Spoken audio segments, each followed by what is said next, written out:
ಗಂಜಳ ಮತ್ತು ಸಗಣಿ ಪಾರ್ಟಿ ಅಂದ್ರೆ ಏನು?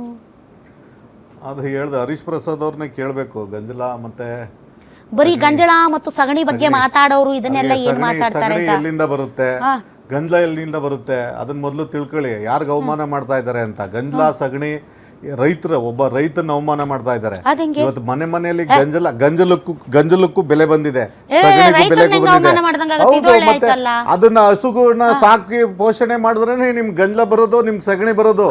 ಇವತ್ತು ಗಂಜಲಾನ ಒಂದು ರಾಜಕೀಯ ಪಕ್ಷವಾಗಿ ರಾಜ್ಯಾಧ್ಯಕ್ಷರು ಒಂದ್ ನಿಮಿಷ ಮೇಡಮ್, ನಾನ್ ರೈತರ ಮಗನಾಗೆ ಬಂದಿದ್ದೀನಿ, ನೀವು ರೈತರ ಮಕ್ಕಳೇ, ಇಲ್ಲಿ ಕೂತಿರ್ತಕ್ಕಂಥ ಅನೇಕ ಜನ ರೈತರೇ. ಅಲ್ಲ, ರೈತರ ಮಕ್ಕಳೇ ಕರೆಕ್ಟು ಸರ್. ಒಂದು ರಾಜಕೀಯ ಪಕ್ಷ ರೈತ ಮಾಡೋ ಕೆಲಸ ಮಾಡಲ್ಲ. ಒಂದು ನಿಮಿಷ. ಆದ್ರೆ ಬರೀ ಗಂಜಲ ಮತ್ತು ಸಗಣಿ ಬಗ್ಗೆ ಮಾತಾಡ್ತೀರಿ ಅಂತ ಅವ್ರು ಹೇಳಿರೋದು. ಸರ್ ಅದನ್ನು ಮಾತಾಡ್ಬೇಕು, ಮಾತಾಡ್ಬಾರ್ದಂತಲ್ಲ, ಮೂರತ್ತು ಅದನ್ನೇ ಮಾತಾಡ್ತೀರಿ ಅಂತ ಅವ್ರು ಹೇಳಿದ್ದು. ಹರಿಪ್ರಸಾದ್ ಅವ್ರಿಗೆ ಏನಾಗಿದೆ, ನಾವು ಈಗ ಅವರು ಗಂಜಲ ಮತ್ತೆ ಸಗಣಿ ಬಗ್ಗೆ ಮಾತಾಡ್ತಾವ್ರಲ್ಲ, ಈಗ ಅವ್ರಿಗೆ ಮಾತಾಡ್ತಾ ಇದ್ದಾರಲ್ಲ, ಈ ಕ್ಯಾಬಿನೆಟ್ ವಿಸ್ತರಣೆ ಮಾಡಿ ಯಾರನ್ನ ದೂರ ಇಟ್ಟಿದ್ದಾರೆ ಅನ್ನೋದು ಅವ್ರು ತಿಳ್ಕೊಳ್ಳಿ ಫಸ್ಟ್.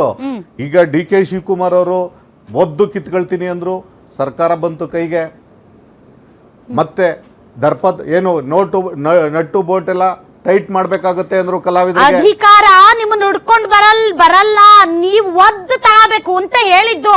ಅದಕ್ಕೆ ಈಗ ಅವರ ಪಕ್ಷದ ಶಾಸಕರು ಒದ್ದು ತಗೊಳ್ಳೋಣ ಅಂತ ಎಲ್ಲ ಕಡೆ ಒದಿತಾ ಇದ್ದಾರೆ. ಐ ಮೀನ್ ಯಾರಿಗೂ ಒದಿತಾ ಇಲ್ಲ, ಪ್ರತಿಭಟನೆ ಹೋರಾಟ ಮಾಡ್ತಾ ಇದ್ದಾರೆ ಕಾರ್ಯಕರ್ತರು. ಸಹಜ, ನಮ್ಮ ನಾಯಕರಿಗೆ ಮಂತ್ರಿ ಆಗ್ಬೇಕಾಗಿತ್ತು, ಇದೊಂದು ಅವಕಾಶ ಇತ್ತು.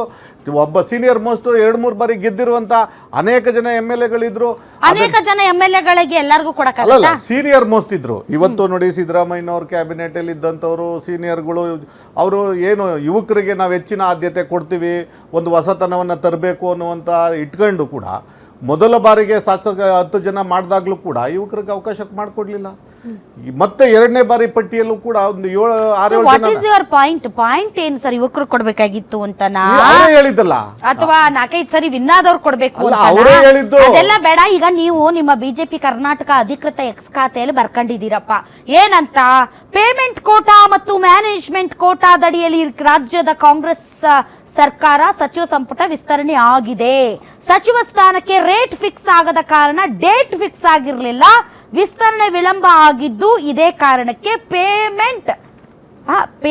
ಪೇಮೆಂಟ್ ತಪ್ಪು, ಸ್ಪೆಲ್ಲಿಂಗ್ ಮಿಸ್ಟೇಕ್ ಇದೆ ಸರ್. ನೀವು ಹೇಳಿ ಸರ್, ಪಾಪ ಯಾರು ಬರೀತಾರೆ ಅವ್ರಿಗೆ ಹೇಳಿ ಸರ್. ಕನ್ನಡ ತಡ್ರಿ ಸರ್. ಅಲ್ಲ ಅವ್ರ ಕನ್ನಡ ಟೈಪಿಂಗು ಮಿಸ್ಟೇಕ್ ಇದೆ. ಪೇಮೆಂಟ್ ಆಗಿದೆ, ಅದನ್ನ ಪೇಮೆಂಟ್ ಅಂತ ಮಾಡಿಸ್ಬಿಡಿ. ಸರಿ ಆಯ್ತು. ಈಗ ಪೇಮೆಂಟ್ ಕೋಟಾದಲ್ಲಿ ಬಂದವ್ರು ಯಾರು? 33 ಜನರಲ್ಲಿ ಒಂದ್ ಸ್ವಲ್ಪ ನನ್ನನ್ನು ಕೇಳೋದಕ್ಕಿಂತ ಹೆಚ್ಚಾಗಿ ತಿಮ್ಮಾಪುರ ಒಂದ್ ನಿಮಿಷ, ಅದು ಪೋಸ್ಟ್ ನಂದನ್ ಕಶ್ಯಪ್ ಅವ್ರನ್ನ ಕೇಳಿ. ಹೌದು, ಇವತ್ತು 1 ತಿಂಗಳಾದ್ರೂ ಏನು ವಿಸ್ತರಣೆ ಆಗದೆ ಪೇಮೆಂಟ್ ಕೋಟಾದಲ್ಲಿ ಬಂದಿರೋರು 3 ಹೆಸರು ಹೇಳಿ ಮೇಡಮ್. ನಿಮ್ಗೆ ಪೇಮೆಂಟ್ ಕೋಟಾ ಬಂದಿದ್ದವ್ರು ಯಾರು 3 ಹೆಸರೇನು? ಇವತ್ತು ಆಗಿರ್ತಕ್ಕಂಥವ್ರು ಎಲ್ಲರೂ ಕೂಡ ಪೇಮೆಂಟ್ ಸೀಟ್ ಇಂದಾನೆ ಆಗಿರ್ಬೋದು ಅಂತ ನಮ್ಗೆ ಖಂಡಿತವಾಗ್ಲೂ. ಮ್ಯಾನೇಜ್ಮೆಂಟ್ ಸೀಟ್ ಇವತ್ತು ಯಾರು ಈ ಪಟ್ಟಿ ಬಂದಾದ್ಮೇಲೆ ಕರ್ನಾಟಕಕ್ಕೆ ಒಂದು ಪಟ್ಟಿ ಬಂತಲ್ಲ, ಮತ್ತೆ 2 ಅವರಲ್ಲಿ ಪಟ್ಟಿ ಯಾಕೆ ಚೇಂಜ್ ಆಗುತ್ತೆ?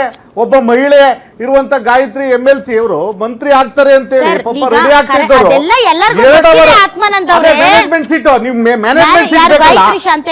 ಹೌದು, ಮ್ಯಾನೇಜ್ಮೆಂಟ್ ಸೀಟ್ ಯಾರ್ಯಾರು ಚೇಂಜ್ ಆಗಿದೆಯೋ 2 ಅವರಲ್ಲಿ ಯಾರ್ಯಾರ ಪಟ್ಟಿ ಮತ್ತೆ ಸೇರ್ಪಡೆ ಆಯ್ತೋ ಅದು ಇಲ್ಲ. ಸ್ಪೆಲ್ಲಿಂಗ್ ಮಿಸ್ಟೇಕ್ ಅಂದ್ರಲ್ಲ, ನಾ ಗಾಯತ್ರಿ ಅವ್ರನ್ನೇ ಸುಮ್ನೆ ಇನ್ ಜನರಲ್ ಆಗಿ ಟೈಪ್ ಹೊಡೆದ್ಬಿಟ್ಟು ಪೋಸ್ಟ್ ಮಾಡ್ಬಿಟ್ರೆ ಕಷ್ಟ ಆಗುತ್ತೆ. ಈಗ ಪೇಮೆಂಟ್ ಕೋಟಾದಲ್ಲಿ ಒಂದು 3 ಹೆಸರು ಹೇಳಿ, ಮ್ಯಾನೇಜ್ಮೆಂಟ್ ಕೋಟಾದಲ್ಲಿ ಒಂದು 3 ಹೆಸರು ಹೇಳಿ. ಮೇಡಮ್, ನಾನು ಹೆಸರು ಹೇಳೋದು ನಿಮ್ಗೆ ಹೆಸರು ಹೇಳುವಂತದ್ದು ನಾನು ಕೆಲಸ ಮಾಡಕ್ ಬಂದಿಲ್ಲ. ಇವತ್ತು ನೋಡಿ, ಕಾಂಗ್ರೆಸ್ ಪಟ್ಟಿಯಲ್ಲಿ ನಿಮಗೆ ಹಾಕಿದ್ದಾರೆ ಸರ್. ಅದಕ್ಕೆ ಯಾರು ಪೋಸ್ಟರ್ ಹಾಕಿದ್ದಾರೆ? ಅಧಿಕೃತ ಪೋಸ್ಟರ್ ನೋಡಿ ಮೇಡಮ್, ನಮ್ ಪೇಜ್ ನೋಡಿ, ಅದನ್ನ ತೋರಿಸಿ, ಅದನ್ನ ದಯವಿಟ್ಟು ತೋರಿಸಿ. ಅದ್ ಯಾವ ಪೇಜ್ ತೋರಿಸಿ. ಬಿಜೆಪಿ ಹೌದು, ಅದ್ರಲ್ಲಿ ಏನಂತ ಇದೆ? ಪೇಮೆಂಟ್ ಕೋಟಾದಲ್ಲಿ ಬಂದಿರುವಂತದ್ದು. ಹೌದು, ಇಲ್ಲ ಆಗಿರ್ತಕ್ಕಂಥದ್ದು. ಇವತ್ತು ಮಂಜುನಾಥ್ ಅವರ ಹೆಸರು ಏನು, ಸಾಮ್ನೂರು ಮಂಜುನಾಥ್ ಅವ್ರ ಹೆಸರು, ಮಲ್ಲಿಕಾರ್ಜುನ್ ಅವ್ರ ಹೆಸರು ಏಕಾಕಿ ಸೇರುತ್ತೆ. ಅದನ್ನ ನಾವೇನ್ ಅನ್ಕೋಬೇಕು? ಹೌದು, ಇರ್ಬೋದು. ಅದು ಪೇಮೆಂಟ್ ಸತ್ಯತೆ ಕೇಳೋಣ. ಪೇಮೆಂಟ್ ಕೋಟಾನ ಮ್ಯಾನೇಜ್ಮೆಂಟ್ ಕೋಟಾನ? ಎರಡರಲ್ಲಿ ಯಾವ್ದಾದ್ರು ಪೇಮೆಂಟ್ ಆಗ್ಲೇಬೇಕಲ್ಲ. ಅದ್ ಮ್ಯಾನೇಜ್ಮೆಂಟ್ ಕೋಟಾನೇ ಇರ್ಬೇಕದು. ಯಾಕೆ ಅಂದ್ರೆ ಹೆಸರು ಸೇರ್ಪಡೆ ಆಗಿದೆ ಅಂದ್ರೆ ಅದ್ ದೊಡ್ಡ ಮಟ್ಟದಲ್ಲಿ ಆಗಿದೆ, ಅದ್ ಮ್ಯಾನೇಜ್ಮೆಂಟ್ ಕೋಟಾ ಇರ್ಬೋದು.